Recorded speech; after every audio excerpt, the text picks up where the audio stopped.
Media మిత్రులందరికీ నమస్కారం.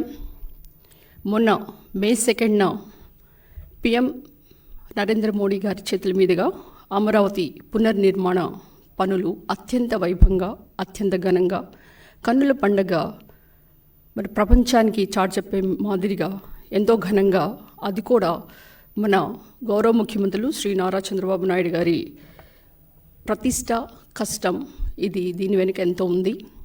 మరి మన IT minister, education minister Shri Nara Lokesh గారు, డిప్యూటీ సీఎం పవన్ కళ్యాణ్ గారు, ప్రతినిధులు, నాయకులు, మరి కూటమి ప్రజలు అందరూ కూడా ఎంతో గొప్పగా అతి పెద్ద సంఖ్యలో తరలి రావడంతో మరి అమరావతికి పూర్వ వైభవం వచ్చిందని మనందరికీ తెలిసిందే. అయితే మీరు గమనిస్తే అక్కడున్న సభా ప్రాంగణం మొత్తం జై హో అమరావతి, జై అమరావతి అనే నినాదాలతో హోరెత్తిందని కూడా మీరు గమనించాలి. ప్రధానమంత్రి మోడీ గారు 74 పనులకు శంకుస్థాపన చేయటం, అది కూడా 49,000 కోట్లతో శంకుస్థాపనలు ప్రారంభమైతే కేంద్రం నుంచి సంపూర్ణ మద్దతు ఉంటుంది. అంతేకాకుండా ఇంద్రలోక రాజధాని అమరావతి, మరి ఆంధ్రప్రదేశ్ రాజధాని అమరావతి అంటే స్వర్ణాంధ్రప్రదేశ్కి ఈ నిర్మాణాలు ఒక శుభ సంకేతం. ఇవి కాంక్రీట్స్ కాదు, ఏపీ ప్రగతికి, వికసిత్ భారత్కి బలమైన పునాదులు అని చెప్పడం జరిగింది. పవన్ కళ్యాణ్ గారిని, చంద్రబాబు నాయుడు గారిని మనందరం కూడా కలిసి పని చెయ్యాలి, మనమే చెయ్యాలి అని గట్టిగా గొప్ప నినాదం ఇచ్చారు పిఎం మోడీ గారు. ఎప్పుడైతే రాజధాని అమరావతి పనులు రీస్టార్ట్ అయినాయో వైసీపీ జగన్ ముఠా గుండెల్లో వేదన స్టార్ట్ అయింది.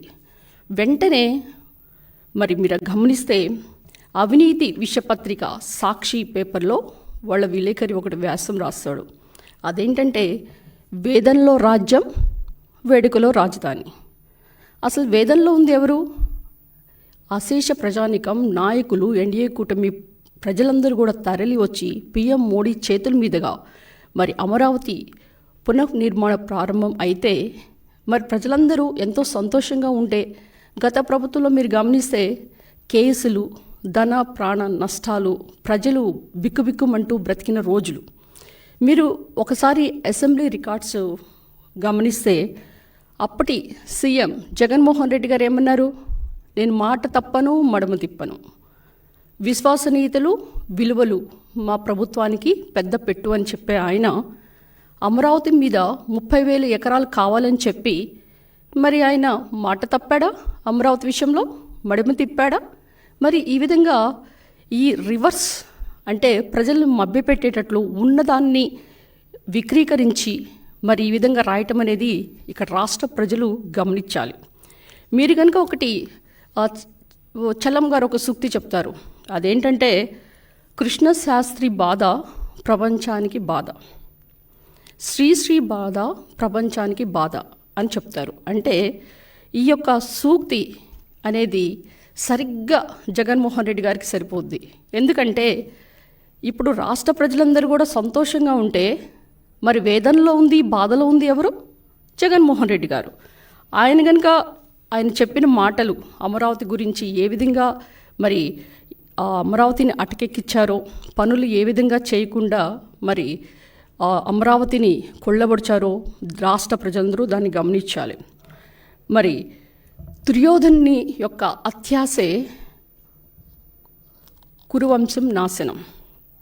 అంటే ప్రతిదానికి కూడా నాకే కావాలి, నేనే దోచుకోవాలి, దోచుకో పంచుకో తినుకో అని కాన్సెప్ట్లతో అక్కడ రాజధాని పనులు అటకెక్కించి రోడ్లను తవ్వేసి కంకర్లు కొట్టేసి మరి ఆయన చేసిందేంటి? కార్యకర్తలకి అక్కడ వైసీపీ బాపట్ల ఎంపీ అయిన నందిగం సురేష్కి దోచిపెట్టాడు.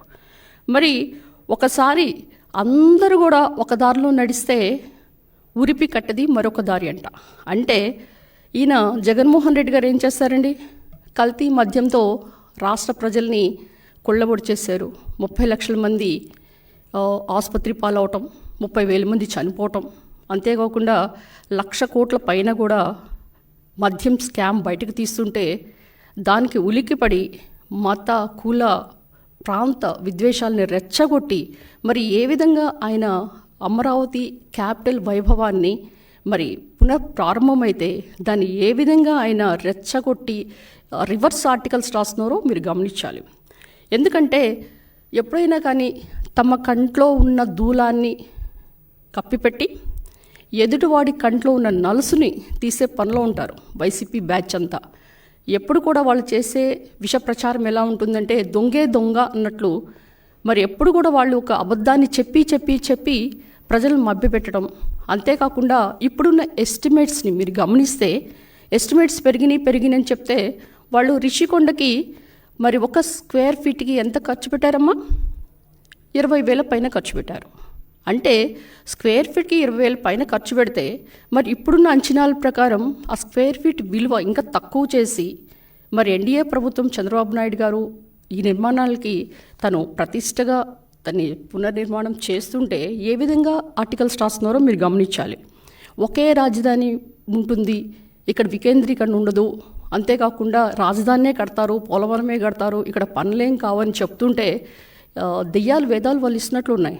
ఎందుకంటే మీరు కనుక గమనిస్తే ఇక్కడ ఆల్మోస్ట్ మనకి రాజధాని పనులు ప్రారంభమైన దగ్గర నుంచి 7 లక్షల కోట్ల పైన మనకి ఆదాయం వచ్చింది. అది కూడా ఎవరికి ఇచ్చారు?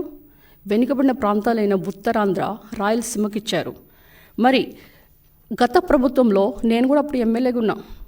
అప్పుడు కనుక మీరు గమనిస్తే మా సర్పంచులు కానీ మరి మున్సిపాలిటీస్ కానీ అందరూ కూడా గగ్గోలు పెట్టేవాళ్ళు. ఎందుకంటే అక్కడ అమౌంట్స్ పడతాయి ఖాతాలో, ఎందుకంటే 15th ఫైనాన్స్ 16th ఫైనాన్స్ నిధులన్నీ. కానీ అవి చూసేపాటికి అక్కడ డబ్బులు ఉండవు, వెంటనే తీసేస్తారు.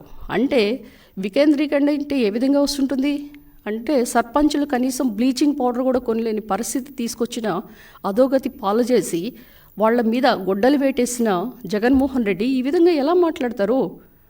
ఈరోజు వికేంద్రీకరణ అంటే ఏంటి? 175 నియోజకవర్గాల్లో ఐటీ పార్క్స్ పెట్టడం, మరి స్థానిక సంస్థలకి మున్సిపాలిటీకి నిధులు కేటాయించడం. అంతేకాకుండా మీరు ఒకసారి గమనిస్తే నా ఎస్సీ, నా బీసీ, నా మైనారిటీ అని పాట పాడుతూనే ఉంటారు. ఎప్పుడు కూడా ఎస్సీలకి నేను మేనమామని చెప్తూ ఉంటారు. మీరు ఎస్సీలకి చేసిందేంటి? వాళ్ళకున్న బెస్ట్ అవైలబుల్ స్కూల్స్ తీసేశారు, ఉపాధి హామీ పనులు తీసేశారు, 27 పథకాలు సంక్షేమ కార్యక్రమాలు రద్దు చేశారు. మరి ఎక్కడైతే అంటే అబ్రాడ్ చదువుకోవాలన్న స్టూడెంట్స్కి అంబేద్కర్ విదేశీ విద్యను తీసేసి జగనన్న విదేశీ విద్యను అని పేరు పెట్టుకున్నారు. 12,000 పైనున్న ఎస్ఎండ్ భూములు లాక్కొని గ్రావెల్ కంకరు దోచుకుంది మీరు కాదా? మరి ఎస్సీలకి మేనమామకుంటాం అండగా ఉంటాం పక్కన పెట్టి ఎస్సీల మీద ఎవరైతే దాడులు చేస్తారో వాళ్ళకే మీరు అండగా ఉన్నారు.